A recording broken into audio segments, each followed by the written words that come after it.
कैसे हो? Good evening आप लोग सभी को। ये शाम को मैं ये रिकॉर्डिंग कर रहा हूँ इसलिए आपको गुड इवनिंग कह रहा हूँ।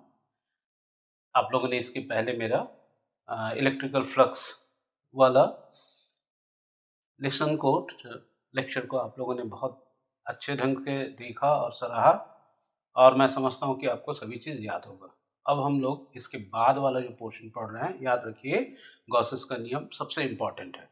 लेकिन गॉसेस के नियम को पढ़ने के पहले मैं चाहता हूँ कि थोड़ा सा इलेक्ट्रिकल फ्लक्स के बारे में आप लोगों को फिर से रिवाइज कर दूँ, जिसको कहते हैं ना पूर्वावलोकन, यानी कि पहले का रिवीजन, जिससे जो है आपको याद पड़ जाए। याद रखिए जब तक आप इलेक्ट्रिकल फ्लक्स को आप अच्छे से नहीं समझेंगे तब तक जो है आप गॉसेस का नियम को नहीं समझ सकेंगे। इलेक्ट्रिकल फ्लक्स क्या है ये मैं बता चुका हूँ और अगर उसको आप अच्छे से समझ जाएंगे तभी जो है इसको जो है गॉस के नियम को समझ सकेंगे। गॉस का नियम जो है बहुत इंपॉर्टेंट है। क्या इम्पॉर्टेंट है ये अभी आगे हम लोग देखेंगे। तो सबसे पहले हम लोग देखेंगे कि इलेक्ट्रिकल फ्लक्स क्या है। ये ऑलरेडी बता चुका हूँ इसलिए मैं एकदम शॉर्ट में बता रहा हूँ। आपको मैंने बताया था कि कोई भी अगर क्लोज सरफेस है या ओपन सरफेस है तो उससे गुजरने वाला जो कुल इलेक्ट्रिकल फ्लक्स होता है, अगर ये इसका एरिया है, इंटेंसिटी है और ये ds है, तो हमने पढ़ा था कि फाई ई जो कि एक अदिश राशि है, स्केलर क्वांटिटी है, ये होता है E into D S into, ये अगर एरिया पूरा ले रहे हैं तो E into A into cos theta.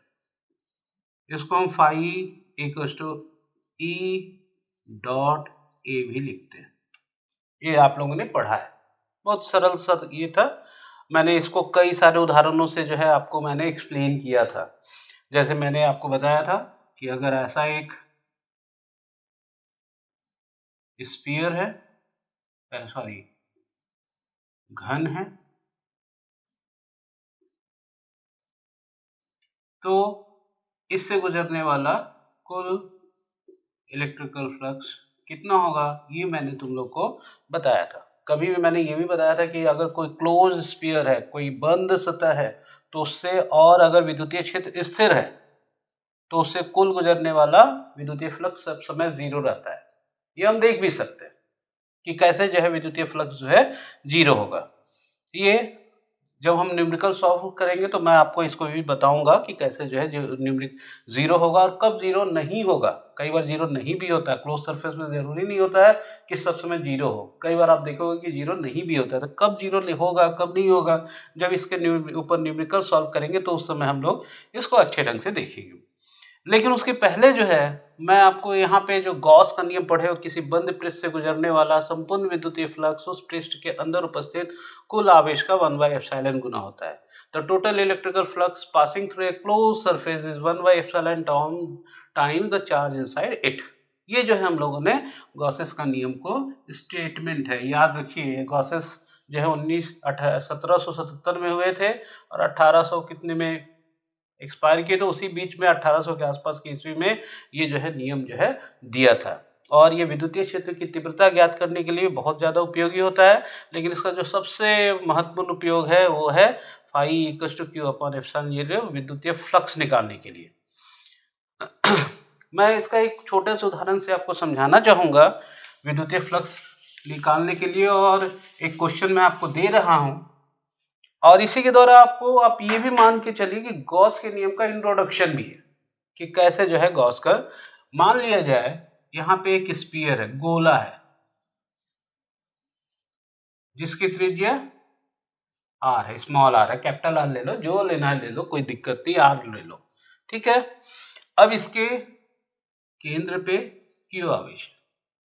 तो प्रश्न यहाँ पे है कि इसमें जो है कुल इससे कितना विद्युतीय फ्लक्स निकलेगा। कुल आवेश क्यू है, ये आर है, तो इसे कुल, अभी हम ये नियम नहीं जानते हैं, इसको छुपा दीजिए।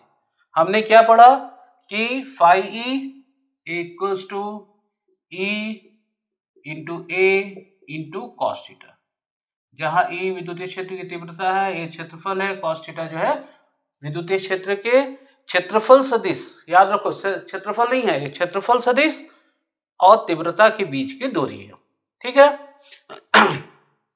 तो हम इसमें देखेंगे कि इसमें कैसे निकालेंगे। अब बताओ। तो हम क्या करेंगे, यहाँ पे एक छोटा सा एरिया ले लेंगे, एक छोटा सा एरिया ds ले लेंगे। सरफेस है, इसे ds ले रहे हैं। जब पूरा एरिया है तो मान लो a है, तो छोटा एरिया लेंगे तो dA लिख सकते हैं या ds लिखेंगे। ठीक है।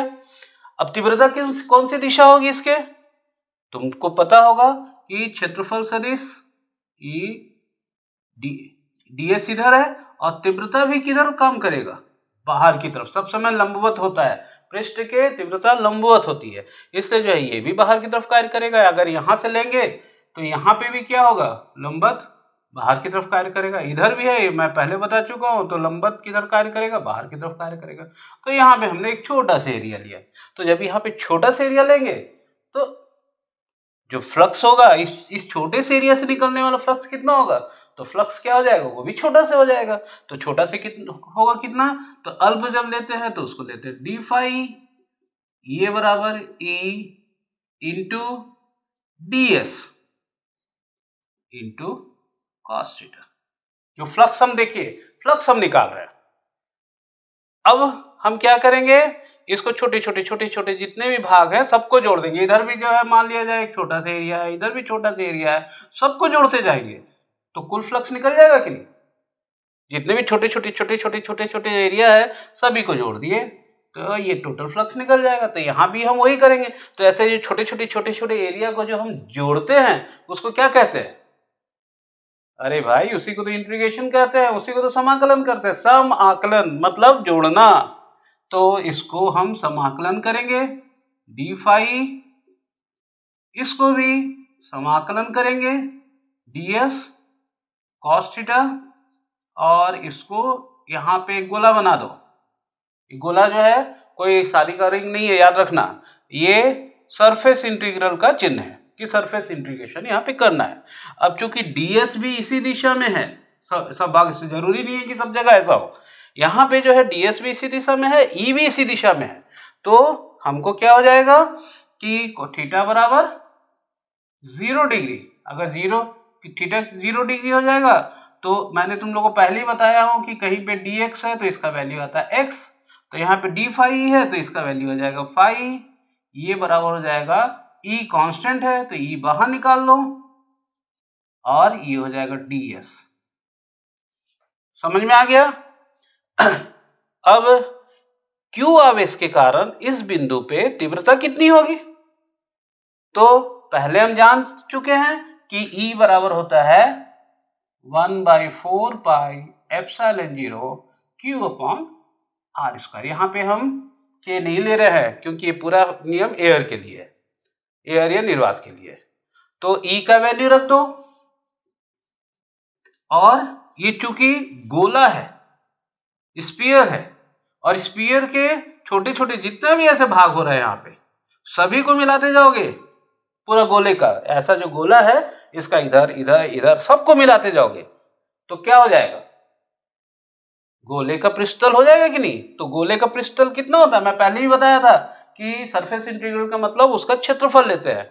तो गोले का पृष्ठतल हो जाएगा 4 पाई आर स्क्वायर, और तीव्रता का वैल्यू यहाँ पे रखो 1/4 pi epsilon 0 Q upon R square, और ये है 4 पाई आर स्क्वायर, 4 पाई से 4 पाई कट गया, आर स्क्वायर से आर स्क्वायर कट गया, Q अपॉन एप्सिलॉन 0।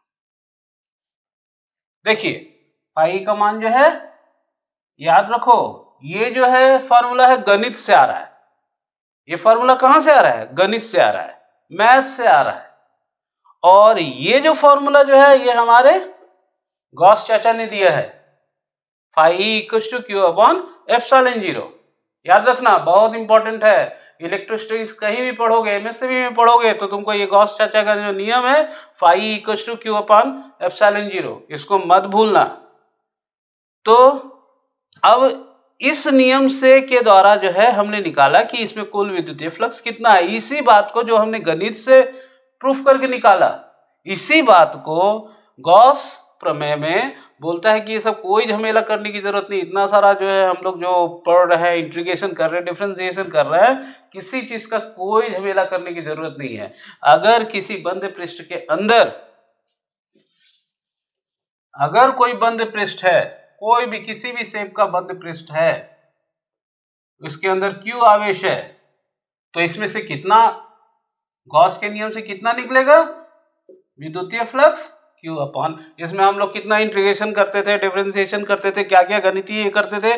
बायो वाले स्टूडेंट बड़े खुश हो जाएंगे कि अरे इसमें तो हमको इंटीग्रेशन डिफरेंशिएशन नहीं करना पड़ेगा, फाई ई बराबर Q अपॉन एप्सिलॉन 0 लिख दिए, हो गया। तो कहीं पे भी अगर Q आवेश है और ये पृष्ठ कैसा है, याद रखिए ये तभी सही होगा जब बंद पृष्ठ है। आप इसको जो है कोई खुले पृष्ठ पे मत लगा दीजिएगा। तो अगर ये बंद पृष्ठ है, इसके चारों तरफ एक बंद पृष्ठ है, तो हम कह सकते हैं कि फाई ई इक्वल टू, इससे निकलने वाला कुल विद्युतीय फ्लक्स कितना होगा, phi E equal to Q upon epsilon 0 होगा। ये भी एक तो प्रूफ मान के चल सकते हो, लेकिन एक्चुअल जो है जब प्रूफ परीक्षा में आएगा तो हमको ऐसा नहीं लिखना है। मैं एक का सवाल और आपको देता हूं, बताता हूं, तो आपको और अच्छे से समझ आए।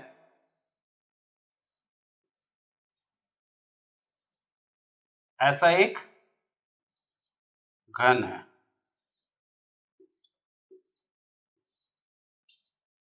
इसके अंदर प्लस Q आवेश है, इसके अंदर क्या है, प्लस Q आवेश है। तो बोलता है किसी एक पृष्ठ से कितना, अगर कुल कितना निकलेगा, तो ये तो जान रहे phi equal to Q upon epsilon 0। बोलता है कि एक पृष्ठ से कितना निकलेगा, तो क्या हो जाएगा, तो हमको कुछ इंटीग्रेशन डिफरेंशिएशन नहीं करना पड़ेगा, phi E equal to Q upon epsilon 0। और ये पृष्ठ जो है कौन सा है, कितने पृष्ठ है, एक हो गया, दो हो गया, तीन हो गया, चार हो गया, और ये सामने वाला एक पृष्ठ हो गया 5, और पीछे वाला एक पृष्ठ हो गया, तो 5 और पीछे वाला एक 6, तो टोटल कितने पृष्ठ हो गए, 6। तो सभी से इतना निकल रहा है, तो एक पृष्ठ से कितना निकलेगा, तो Q अपॉन 6 एप्सिलॉन। बहुत आसानी से आप इस टाइप के सवालों को अब बहुत आसानी से कर सकते हो। ये हमारा जो है, ये गॉसेस के नियम से हम लोग विद्युतीय फ्लक्स बहुत आसानी से किसी भी पृष्ठ के लिए जो है निकाल सकते हैं। लेकिन अगर बाहर होगा तो आवेश जो है, ये आवेश जो है बाहर होगा, तो फिर टोटल फ्लक्स जो होगा ये 0 हो जाएगा। इसको भी हम सिद्ध कर सकते हैं, ठीक है।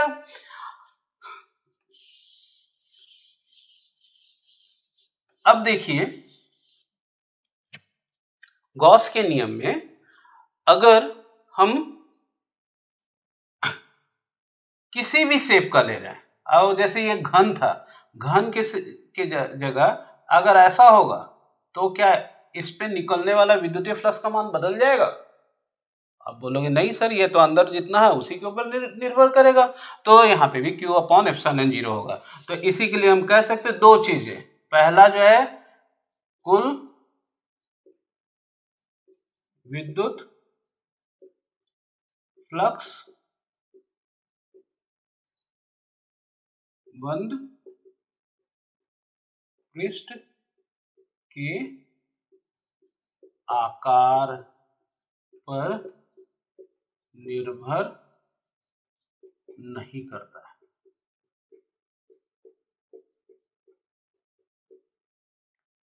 आकार पर निर्भर नहीं करता है, बड़ा है या छोटा है या क्या है, उसके ऊपर निर्भर नहीं करता। और दूसरा जो है, यह आकृति पर भी निर्भर नहीं करता। आप बोलोगे कि आकृति आकार तो सेम है सर, नहीं है। एक का हो गया साइज और एक का हो गया shape. The total flux coming out from any closed surface doesn't depend upon its size and its shape. ना साइज के ऊपर डिपेंड करता है, ना शेप के ऊपर डिपेंड करता है, ये सब किसी के ऊपर डिपेंड नहीं करता। तो क्या चीज के ऊपर डिपेंड करता है, तो सिर्फ डिपेंड करता है कि कितना आवेश है, बाकी सारे चीज को भूल जाओ। सभी चीज जो है, इंटीग्रेशन डिफरेंशिएशन जो भी था, सरफेस इंटीग्रेशन, सारे चीज को भूल जाओ। अगर आपको पता है कि कुल कितना आवेश है, तो आपको 1/एप्सिलॉन से भाग दे दो, you will get the answer. बहुत सरल है, गॉस चाचा ने कितना सरल कर दिया विद्युतीय फ्लक्स निकालना, है ना।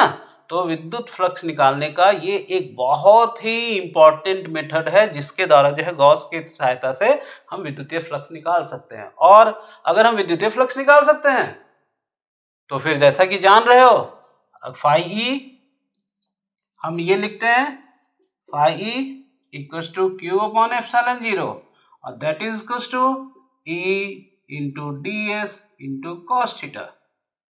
तो हम E का मान भी क्या कर सकते हैं, E equals to Q upon epsilon zero D S cos theta. इससे डिवाइड करके हम किसी भी बंद पृष्ठ के कारण जिसके अंदर आवेश Q है हम तीव्रता भी ज्ञात कर सकते हैं, और यही इसका उपयोग है। गॉस के नियम का उपयोग भी आप लोग इसके बाद जब गॉस के नियमों का अनुप्रयोग एप्लीकेशन ऑफ गॉसेस लॉ पढ़ोगे तो आप इसमें ऐसे कई सारे जो क्लोज सरफेस है उसके कारण इलेक्ट्रिकल फ्लक्स कितना होगा ये, या उसकी इंटेंसिटी कितना होगा ये हम निकालेंगे। ठीक है, लेकिन अब इसका ऑफिशियल प्रूफ, एक्चुअली इसका कोई प्रूफ सही ढंग से देखा जाए तो नहीं है, लेकिन जो पुस्तकों में दिया है कि प्रूफ ऑफ, मैंने भी जो पहला किया गोला के कारण वो भी इसका एक प्रूफ ही है, समझ लीजिए शॉर्टकट मेथड है। तो लेकिन वो एक गोले के लिए है, हम यहाँ पे जनरल एक मेथड लेंगे, गॉसेस के नियम का प्रूफ का जो हम जनरल मेथड लेंगे, जो कि आपके परीक्षा की दृष्टि से खास करके आपके बोर्ड परीक्षा में बहुत बार पूछा जाता है। अब बहुत सरल 3 मार्क्स के क्वेश्चन में ये बोर्ड का state and prove Gauss's law, simple सा question, state and prove Gauss's law, Gauss के नियम लिखिए एवं इसकी सत्यता सिद्ध कीजिए, इससे सरल क्वेश्चन और कुछ भी नहीं होगा। तो मैं यहाँ पे गॉसेस लॉ को स्टेट तो कर दिया हूँ ऑलरेडी, किसी बंद पृष्ठ से गुजरने वाला संपूर्ण विद्युतीय फ्लक्स उस पृष्ठ के अंदर उपस्थित कुल आवेश का 1/एप्सिलॉन गुना होता है, ये तो मैंने ये कर दिया। The total electrical flux passing through a close surface is 1/एप्सिलॉन time the charge inside it. याद रखिए क्लोज सरफेस के लिए है, ओपन सरफेस होगा तो नहीं होगा। अब इसका प्रूफ कैसे करेंगे, बहुत सिंपल सा है। मान लो हमने कोई भी एक किसी भी रैंडम किसी भी साइज का एक बंद पृष्ठ लिया जिसका ये इसका सरफेस ए है, एस है, इसके पॉइंट ओ पर प्लस क्यू चार्ज रखा हुआ है। ठीक है, हमको प्रूफ करना है कि इससे जो टोटल इलेक्ट्रिकल फ्लक्स निकलेगा phi that should be Q upon epsilon zero. ठीक, अब हम लोग जैसा कि इसमें पहले वाले में किए थे कि हम लोग पूरा ना लेकर के एक छोटा सा आकार, देखो इसके पोजीशन के ऊपर डिपेंड नहीं करे, चाहे यहां रखो चाहे यहां रखो, हर जगह जो है टोटल फ्लक्स एक समान होगा। एक ऐसा हमने सरफेस लिया, एक घन कोण लिया, ये डी ओमेगा, घन कोण भी मैं बता चुका हूं। यहां पे एक छोटा सा एरिया लिया गया, इंटेंसिटी ऑलवेज बाहर की तरफ होगा। ये जो सरफेस एरिया है ds ये इधर काम करता है और ये दोनों के बीच का कोण थीटा है, ds और एंगल कितना है, थीटा है। ठीक है, Q से पॉइंट P तक का डिस्टेंस है ये r है। जो चीज मैं बोल रहा हूं इसी को आपको लिखना है कि मान लिया जाए एक बंद पृष्ठ S है, इस बंद पृष्ठ के अंदर बिंदु O पर Q आवेश रखा हुआ है, इस Q आवेश के कारण तीव्रता जो है E है, ये बाहर की तरफ कार्य कर रहा है इसलिए E इधर हो गया, और इस बंद पृष्ठ का जो यहाँ पे जो क्षेत्रफल ले रहे स्मॉल एरिया ले रहे ds उसको परपेंडिकुलर डायरेक्शन, ये परपेंडिकुलर दिख नहीं रहा है यार लेकिन मान लो परपेंडिकुलर है। ठीक है, तो परपेंडिकुलर ds इस डायरेक्शन में है। अब सबसे पहले हम लोग क्या देखेंगे, electrical field at point P due to Q। तो Q आवेश के कारण बिंदु P पर तीव्रता कूलम्ब्स के नियम से हम ज्ञात कर सकते हैं, E equals to 1/4 pi epsilon zero Q upon R square. यहाँ पे K नहीं लिखेंगे, K लिखेंगे तो आपको इसमें भी K आ जाएगा, हम ये एयर के लिए प्रूफ कर रहे हैं। ठीक है, अब जैसा कि आप जान रहे हो कि विद्युत फ्लक्स की परिभाषा क्या बोलता है,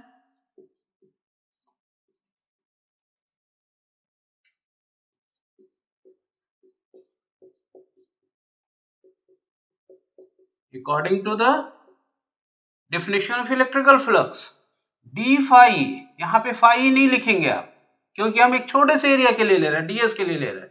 तो d phi E equals to E into D S into cos theta. ठीक है। अब यहाँ पे विद्युत क्षेत्र की तीव्रता स्थिर है, कांस्टेंट है, हम इसको इंटीग्रेशन करेंगे। D phi is equal to integration of E into D S into cos theta. अब कहीं पे भी अगर कोई कांस्टेंट रहता है तो उसको हम इंटीग्रेशन के phi E equal to E surface integral D S cos theta, E को बाहर निकालेंगे। ठीक है। अब ई का वैल्यू समीकरण 1 से इसमें रख दीजिए। तो phi E equals to 1/4 pi epsilon 0 Q upon R square into D S cos theta. इसको एक साथ लिख दो, 1/4 पाई एप्सिलॉन 0 क्यू को एक साथ लिखो और d S cos theta upon R square. आपको याद होगा कि ये ठोस angle d S cos theta upon R square ये बराबर होता है डी ओमेगा। ये हम लोग पहले पढ़ चुके हैं, मैंने शुरू में ही पढ़ाया था इसके पहले वाला क्लास में। आपको अगर ये विद्युतीय फ्लक्स का क्लास अगर आपने अटेंड नहीं किया है तो यहाँ पे मैंने लिंक दिया है, आप उसमें जरूर जा करके विद्युतीय फ्लक्स का पहले क्लास कर ले, उसके बाद इसको करें, तभी आपको अच्छे से समझ में आएगा। तो डी एस कॉस थीटा ये बराबर होता है डी ओमेगा। यहाँ पे सभी जगह इंटीग्रेशन का चिन्ह देते जाइए। ठीक है, क्योंकि अभी इंटीग्रेशन किए नहीं है। तो ये हो जाएगा 1/4 pi epsilon 0 Q integration of d omega. और एक पूरे पृष्ठ के लिए अगर पूरा ये करेंगे तो integration of d omega equal to कितना होता है बताओ, मैंने बताया था, भूल गए क्या? अरे यार ऐसे भूल जाओगे तब तो मैं परेशान हो जाऊंगा, मत भूलो। ये बराबर मैंने क्या बताया था 4 पाई। ठीक है, तो भूलते जाओगे तो फिर दिक्कत हो जाएगा। तो ये हो जाएगा 1/4 पाई एप्सिलॉन 0 क्यू इंटू 4 पाई। ये 4 पाई से 4 पाई कट गया तो आ जाएगा Q upon epsilon 0। Hence proved. आपको एसी को जो है इसको लिखना है और लिखने के बाद ये फिगर बनाना है, इसको इस तरह से डिफाइन करना है। आपको 3 या 4 मार्क्स के क्वेश्चन में ये प्रश्न आ सकता है और आता ही है और सरल प्रश्न है। तो आप इसको बहुत अच्छे ढंग से प्रैक्टिस कर लीजिए। इसके ऊपर बहुत सारे न्यूमेरिकल्स भी आते हैं जो पीटी, पीएमटी और विभिन्न तरह के प्रतियोगी परीक्षाओं में आते हैं, जो कि आपके लिए बहुत उपयोगी होगा। तो मैं यही कहूँगा कि आप इसको अच्छे ढंग से याद कीजिए, इसको अच्छे ढंग से 2 बार, 3 बार, 4 बार लिख करके प्रैक्टिस कीजिए जब तक कि आपको याद ना हो जाए अच्छे से। और फिर जो है मुझे बताइए कि कहाँ पे समझ में नहीं आया, क्या नहीं आया, कैसे नहीं आया, तो मैं फिर से बताऊंगा, फिर से ये करूंगा, या फिर बार बार रिवाइज कर करके वीडियो को जो है बार बार रिवाइंड कर करके देखिए। ये तो आपके हाथ में है। इससे और सुविधा क्या होगा कि जितने बार चाहो मुझसे पढ़वा लो, बार बार रिवाइंड करके देख लो। और उसके बाद भी अगर कुछ नहीं समझ में आता है तो कमेंट बॉक्स में लिखो। कमेंट बॉक्स में जो है आपको जो है मैं बता दूंगा कि कैसे करना है, क्या करना है। इसके ऊपर आधारित मैं इसी वीडियो के साथ 5-6 क्वेश्चन, जैसा कि हर वीडियो के साथ देता हूं, मैं आपको दूंगा। आप निश्चित रूप से जो है गॉसेस के नियम और विद्युतीय फ्लक्स के ऊपर आधारित जो न्यूमेरिकल्स क्वेश्चन मैं यहाँ पे दूंगा, सब अलग अलग टाइप के होंगे। आप उसको जरूर सॉल्व करेंगे। साथ ही साथ अपने बुक से भी जो भी न्यूमेरिकल्स क्वेश्चन आपसे बनता है आप उसको बनाइए। नहीं बनता है तो अपने साथियों से पूछिए, अपने फ्रेंड से पूछिए, जिससे भी पूछना है, गर्लफ्रेंड से भी पूछ सकते हो। मुझे कोई अगर बता दे तो मुझे कोई प्रॉब्लम नहीं है। या आप अपने गुरुजी से पूछिए, अगर वो बता दे तो भी कोई प्रॉब्लम नहीं है। अब बता दीजिए। अब बता अगर फिर भी नहीं बनता है तो फिर आखिर में तो है ही है। और मेरे चैनल को, YouTube channel physics classes bye प्रसाद सर को आप सब्सक्राइब कीजिए, शेयर कीजिए, लाइक कीजिए। अगर आपको पसंद आता है तो लाइक कीजिए। थोड़ा से अगर आप लाइक करते रहोगे, मेरी तारीफ तो सभी को अच्छा लगता है, तो अगर लाइक करते रहोगे तो मैं भी थोड़ा सा उत्साहित होऊंगा और अच्छे अच्छे वीडियो आपको ये डालूंगा। तो थैंक यू, गुड नाइट। इसको अच्छे से पढ़ लेना, 2 बार 3 बार देख लेना और फिर बढ़िया से सो जाना। धन्यवाद।